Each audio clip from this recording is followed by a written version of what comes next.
Basketball season may be coming to a close, but softball and baseball season are going strong, and football season will be here before you know it. So make sure you are outfitted for everything with Charlie Hustle, vintage-inspired clothing company based out of Kansas City that loves the Big 12 as much as we do and as much as you do. Go to charliehustle.com now. Check out the more than 30 schools that they have available, plus tons more. And that includes every current Big 12 school, including Cincinnati, which they just recently added. They've got great stuff for you for every single program. UCF, Houston, Oklahoma State, Texas, TCU, every single one of them. Do not forget to use our promo code 101215, TEN1215, gets you 15% off all non-sale items. And you should check the website out all the time because they have sales all the time. Did you know that every Tuesday is T-Shirt Tuesday? They've got discounts on their incredible selection of t-shirts. So go to charliehustle.com. If there's not a sale you see going on, you can use our promo code TEN1215 for 15% off. Charlie Hustle, vintage made fresh. This podcast is part of the Sports Social Podcast Network.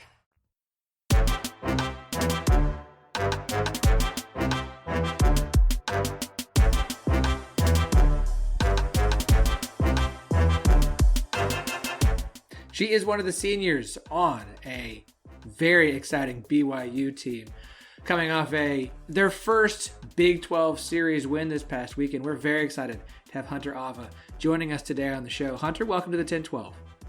Hi.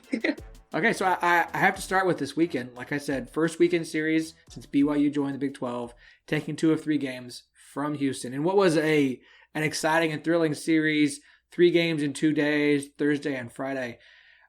How are you guys processing the fact that you finally have a series win in the Big 12 right now? I don't know. It's kind of like not like a shock, but it's kind of like a great accomplishment to us. Like we'll be sitting in the locker room and we'll just look at each other and be like, "Dang, we actually did that," and be like, "Yeah, we actually did that."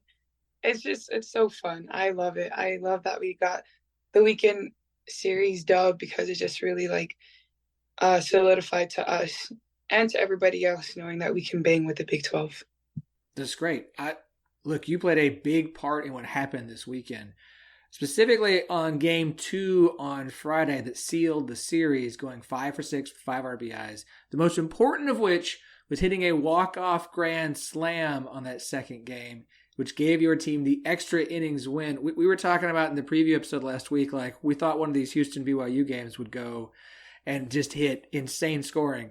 17-15 win. That's exactly what we thought we would see from 2 very good offenses. Walk me through you walking up to the plate, one out already, bases are loaded, down 2 runs. What's your mindset? Okay.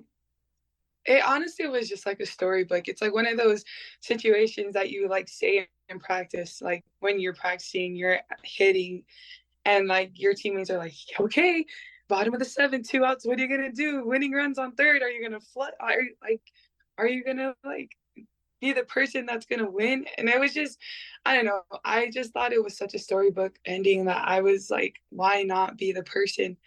And so when I was going up to this at bat, I like to think before I go up to a bat because I'm one of those batters that I hate thinking in the box because it just throws off my groove. So as I was approaching the at bat, our coach Eakin was like, "Come, like we have to talk about it." And I told him in the circle, like, "I'm gonna win this," just like being more confident than I usually am before I go up to bat. And he was like, "Okay, you can do this, you can do this." And I'm like, "I can do this, I can do this." And so, as I stepped into the box, I was just pretty much saying, like, I was wondering if they were going to pitch to me because my at-bat or like all of my at-bats prior or previous to this one, I like was one of the ones that got on, consistently. So after I got the first strike, I was like, bet it's green light. Like we're going to go, we're going to hit this ball if it's like anywhere near the zone. And so as I got that inside pitch, I just felt like it was just the pitch to hit, and I just did what I usually always do and just hit the ball. I thought it was a line drive, so I didn't expect it to go over. So that's where the excitement came from, is that when it went over, I was like, no way. It was so cool. It's just an out of body experience. I'm so shook by it too. It's so cool. That's so much fun. Okay, you watch in movies and they always have those big game moments and everything like slows down. They've got to make Yeah, it real dramatic. When you're in that spot, like, does the ball slow down for you? Like when the pitch is coming in, do you feel that moment? it doesn't. I thought it would in that moment, but no. Everything just seems pretty normal. Yeah, I know. That would have been cool if it did. I'm sure in the BYU TV dramatic retelling of the game that it'll be a slow motion Yeah. moment for you. Yeah. Okay. In that game, I mean, you guys got down 8-0 in the first inning. Like you were down early, big.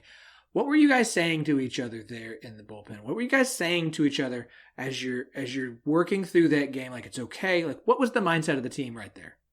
I didn't play first base that day, so I was in the dugout majority of the time, which I absolutely loved because that's where the energy comes from is our dugout. So I was pretty much telling them like they can hit, we can hit too. Like stop doubting yourselves. Like we can hit just as well as the other team can. So it was pretty much like saying, yeah, the confidence building. Like that's pretty much what it was. Like we can hit just as well, or maybe even better. You just got to believe.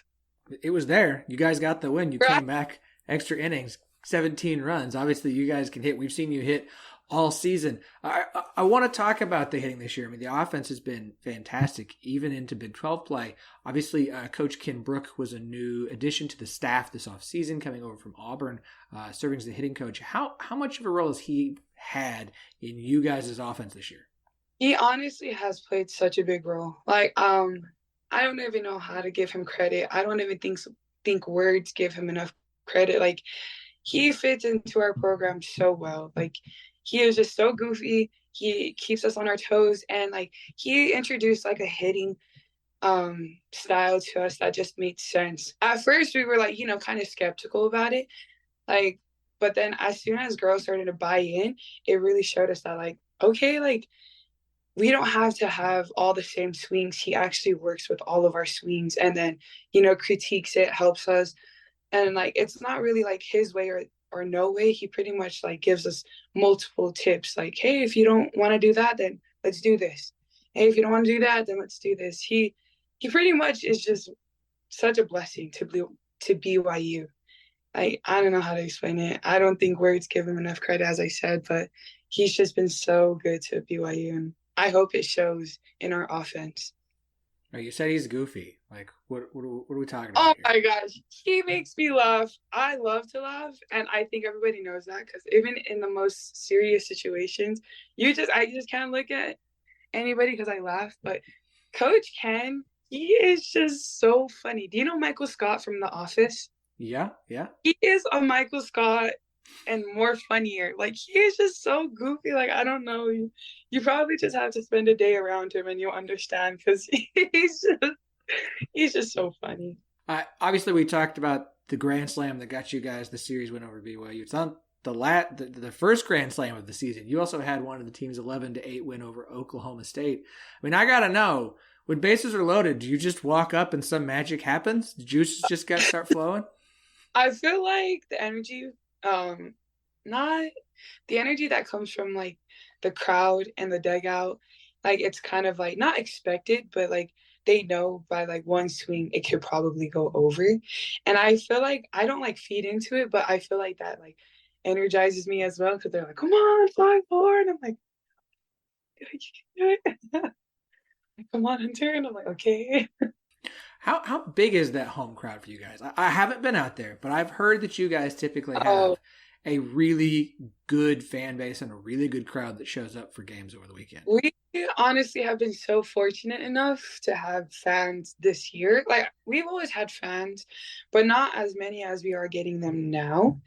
I really think that pays off to being in the Big 12 versus the WCC. Not saying anything towards WCC, but I'm just saying like when you're in a Power Five conference, that brings in more crowds, like more people, and they're interested in seeing like teams that were playing in our conference. And I don't blame them because I would have been interested in like seeing like Oklahoma State, Texas Tech, and like any other team that's coming to BYU. And our crowds, they're just so fun because they're obviously you can't drink at BYU. So they're all sober and they all stay in the game like 24/7. Like, I don't know, like as long as it goes, they're like, do you remember that play in the second inning when this, and I'm just like, yeah, I can't believe you're watching. Like, it's just so funny to be like, they pay attention to every detail, and I'm just like, wow, what a great crowd. So you would say that BYU fans are like softball knowledgeable fan base? I think, I don't know about that, but I would say that they just enjoy the competitiveness that we bring to the BYU campus. Given the rep that BYU has, I think it's just fun to see like the feistiness that our team brings and being competitive. I think they really enjoy that. So you mentioned obviously the crowds have picked up joining the Big 12. What are some of the other kind of changes that you guys have felt in the Big 12 this season compared to? I mean, you've this is your 5th year now, your final year at BYU. You've been 4 years in the West Coast Conference, WCC. You get abbreviations. I can't remember what they all mean. But No. like, what have been some of the other big changes transitioning to the Big 12 this season? Some of the biggest changes that I've seen is that we're not just a team that people just look at and they're like, that's BYU. Like, they see the logo Big 12 and they're like, okay, it's a Big 12. Like, we're playing a team from Power 5. That's what I've noticed, that teams don't like losing to Power 5s, which is given. Another thing that I've noticed is the pitching is obviously like top tier. So if you're going to be in the box, like, be on go from the very beginning. Like, even if it's the first pitch, like, swing at it. Like, that might be the best pitch you get. And the competitiveness, that is crazy. Like, we had to have it at a 10 throughout the whole game. I think that's one of the things that we didn't struggle with, but we just didn't really catch on early enough for us to be able to compete. Like, you have to be on 10 with your energy throughout the whole game, no matter what, even if it's 9 versus 7 or 5. Like, that was something that I learned that was a big change. And just like the little things, like, we're not on BYU TV anymore. We're on Big 12 or ESPN Plus. Like, just those things. Like, people don't really realize it, but it's just the smaller things that being in the WCC for so long versus being in the Big 12 for only 1 year, you see so many changes. You're just like, wow, that is crazy. How fun is it to get to enjoy this in your final season there at BYU? Not gonna lie, I was a bit nervous. At first I was a bit nervous because I just didn't know, given that our team was so young, I just didn't know how they were gonna react, or even, I don't know. I just didn't know how we were gonna be able to hang with the Big 12. But knowing that, given the results that we've been doing and like grinding out at practice and meshing out together as a team, I feel like this has just been so fun being in the Big 12. Like, it's just, I don't know. Every game is just one of those games that you just never know if it's going to be an upset or if it's going to be just one of those dubs in the history books that you're just like, wow, we did that. So, like I've mentioned, this is your last season here at BYU. What were some of your goals, both as a team and for yourself, here in your final season?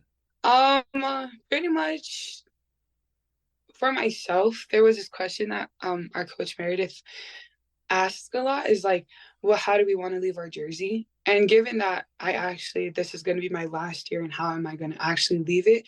I actually wanted to be a really good leader on and off the field, because I just feel like your relationships from softball stems longer than the results that happens on the field. Like, I feel like my friendships that I have built within all of my 5 years at BYU, I feel like they will carry on for like a lifetime, because I don't know, just being a good person goes a long way. And then as a team, I didn't really have any goals. I kind of just wanted to have fun as a team. And I feel like this is the team that I felt, I don't know, not to make this more like religious, but I just felt like God knew what he was doing when he allowed me to like soften my heart to like stay here at BYU, because he knew that this last team was going to be the biggest blessing in my life. And all credit to them, because they have just made softball so much fun.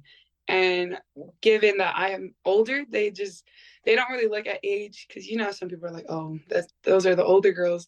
They're like, no, God, they're so good. They're goofy as well. Like, this team is just so fun.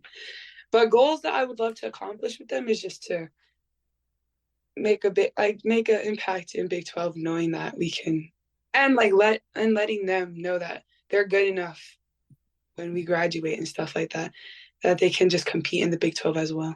You mentioned personality. Obviously, Coach Ken is a goofy guy. This team has a lot of personality. There's two things for people watching games I think that they should keep an eye on. You got to explain to me. One is the rockin' the baby, and the other one is the rowing the boat. Okay, so explain to me what these are when I'm seeing players out there doing this stuff. Okay, so rocking the boat comes from Boys from the Boat, that one movie that just came out, the Cal Berkeley. They were just pretty much saying, like, no matter what, no matter how many things are against you, like obstacles, like, just keep rowing the boat, and you just never know, the outcomes might turn out to be in your favor. And so that's where rowing the boat comes from. Like, if we're all bought in, if we're all rowing the same way, it will take us places we would never have imagined. And then saving the baby, that's an inside joke from our team. Like, after the series at Texas, it obviously didn't go our way, or even what we thought, but Coach Eakin, he like sat us down in like the hotel team room, and he was basically saying, like, there's 240 feet or like just 2 skyscraper buildings, and you're in one of them and your window's like obviously not there. And then there's a window on the other side of the building, and it's open as well. And he was just saying, like, and there's a baby, you're a baby. And I was like, okay. We were all laughing. And he's like, and if this baby is crawling out the window, like about to crawl out of the window, what are you going to do? Like, are you going to take the elevator down, cross the street, take the elevator back up, or are you going to just cross this 5-inch steel beam that connects the windows?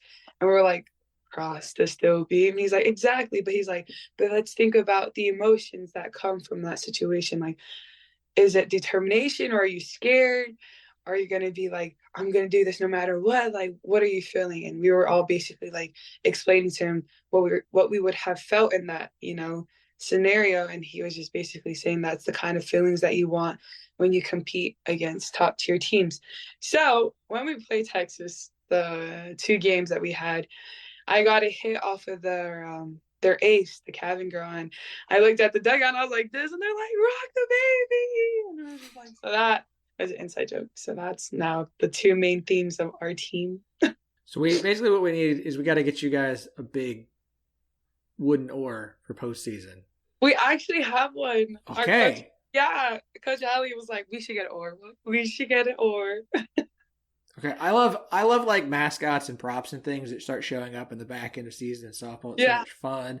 Like baseball has like rally stuff. I just like softball. It's like Texas Tech had a rock, and LSU's got the like stick pony, and so it's fun to see these things. Houston this year has the key that they carry around whenever someone hits a home run. So like I love this stuff. I love the props. I gotta have to get us for a picture for the oar because I gotta see this thing. You guys are heading on the road to UCF this weekend. That should be a very exciting series. What are you guys thinking about talking about as you get ready for this weekend? I think the main thing that we're talking about is the weather. Like, we are so excited to be in the warm weather, given that Utah has been so cold for the past 2 weeks. So that is one of the main things in our conversation, is talking about the weather. The other ones, I don't know, we kind of don't really like to talk. Again, given like when we're outside of softball, we don't really like to talk about softball. We talk about like our daily lives within our own like friend groups. But I think once we come closer to the game day, we'll start talking about like what pitchers pitch what kind of mindset to have, what kind of approaches to have, given if they are like drop balls or rise ball pitchers. And like to remember to keep every count like and just stuff like that. Just pretty much mentally preparing when we get closer to Thursday, Friday, and Saturday. So teammate Maddie Bejarano was on the UCF roster and has now been part of BYU. This is her 2nd season there in Provo. Have you guys talked to her about like what to expect in Orlando? Yeah. Given that it's Orlando and Provo, we always talk about like, how was the atmosphere? Like, was it fun? Did you have fun? Like, did you live it up? Like, and like, how was it being a student? She never really talked about like the fan base. She just pretty much talked about like how UCF, they're just energetic. Because she just said I don't remember the word, but they just said they always had fun in the dugout. So to expect the energy to be top tier from their dugout and to not really like be rattled by it and stuff like that. It's a big series for both teams. Two teams trying to make it a postseason. Right now, UCF's 43rd in the RPI at time recording this. You guys are at 47. I'm always curious because every coach is a little bit different. How much does Coach Eakin talk with you guys about RPI and how much it matters and looking at the schedule moving forward as far as like trying to make it to postseason? He doesn't really talk about RPI a lot. He actually just talks about being in the moment.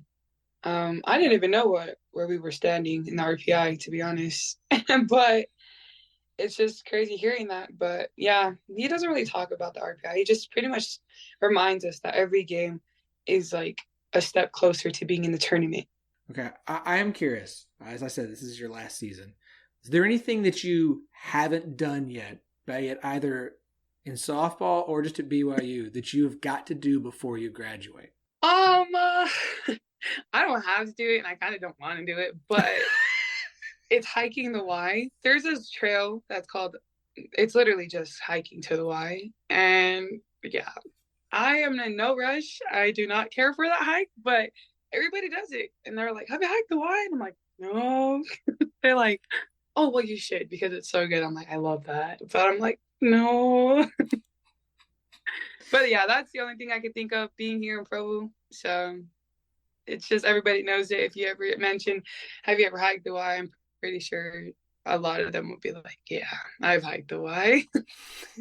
Is it a long hike? Is it up? Is it like straight uphill? What is it about the hike?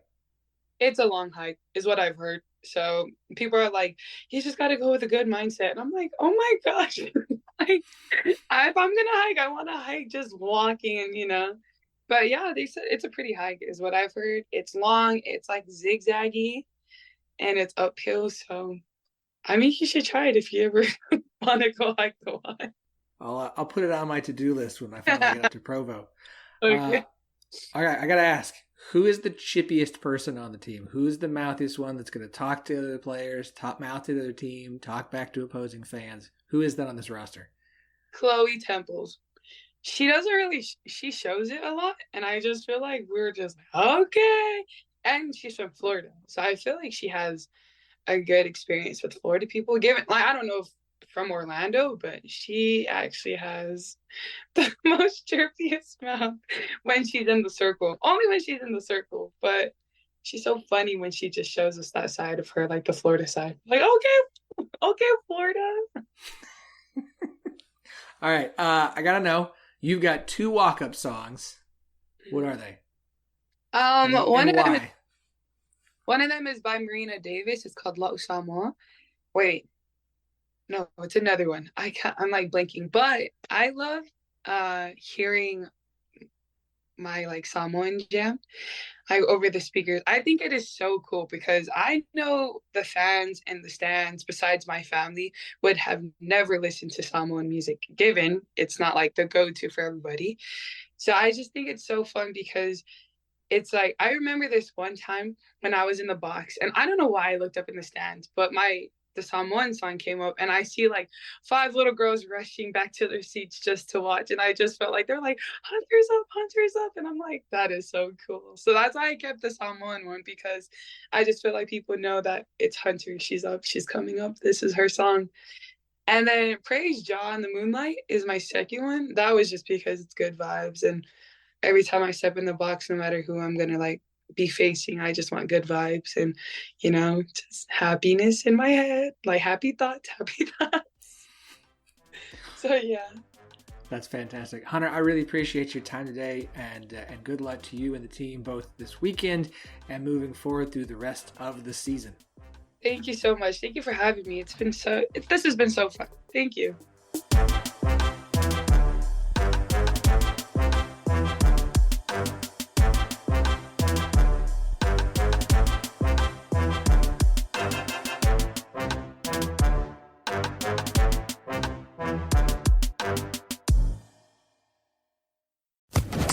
Social Podcast Network.